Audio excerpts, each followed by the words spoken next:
August મહિનામાં મહારાષ્ટ્રના બદલાપુરમાં બનેલા રેપ કેસમાં એક મોટું અપડેટ સામે આવ્યું છે.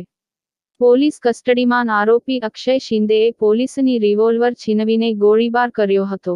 પોલીસના જવાબી ગોળીબારમાં આરોપી ઘાયલ થયો હતો. આ પછી તેને હોસ્પિટલમાં દાખલ કરવામાં આવ્યો હતો. પોલીસે જણાવ્યું કે અક્ષય શિંદેનું હોસ્પિટલમાં મૃત્યુ થયું. આ ઘટનામાં એક પોલીસકર્મી પણ ઘાયલ થયો છે. પોલીસ એક કેસમાં આરોપી અક્ષય શિંદેને તલોજા જેલમાંથી કસ્ટડીમાં લઈ રહી હતી. આ દરમિયાન આરોપી અક્ષય શિંદેએ કારમાં બેઠેલા પોલીસકર્મીની રિવોલ્વર છીનવી લીધી અને પોલીસકર્મીઓ પર ફાયરિંગ કર્યું, જેમાં એક પોલીસકર્મી ઘાયલ થયો હતો. જવાબી કાર્યવાહીમાં પોલીસ તરફ ગોળીબાર કરવામાં આવ્યો હતો. આમાં અક્ષય શિંદેને ગોળી વાગી હતી, જેના કારણે તે ઘાયલ થયો હતો. તેને ગંભીર હાલતમાં હોસ્પિટલમાં દાખલ કરવામાં આવ્યો હતો, જ્યાં અક્ષય શિંદેનું મોત થયું હતું.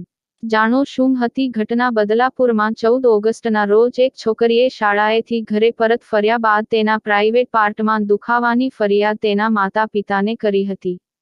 જ્યારે બાળકીએ તેના માતા પિતાને ફરિયાદ કરવાનું ચાલુ રાખ્યું ત્યારે માતા પિતાને શંકા ગઈ. જ્યારે તેઓએ યુવતીની પૂછપરછ કરી તો સમગ્ર ઘટનાની હકીકત સામે આવી. જ્યારે તે શૌચાલયમાં ગઈ ત્યારે તેને જાણવા મળ્યું કે અક્ષય શિંદે નામના 23 વર્ષના સફાઈ કામદારે તેના પ્રાઇવેટ પાર્ટને સ્પર્શ કર્યો હતો.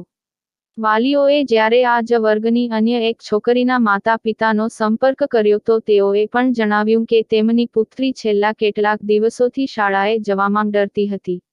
બંને બાળકીઓની હાલત શંકાસ્પદ બનતા માતા પિતાએ તાત્કાલિક સ્થાનિક ડોક્ટર પાસે તપાસ કરાવી.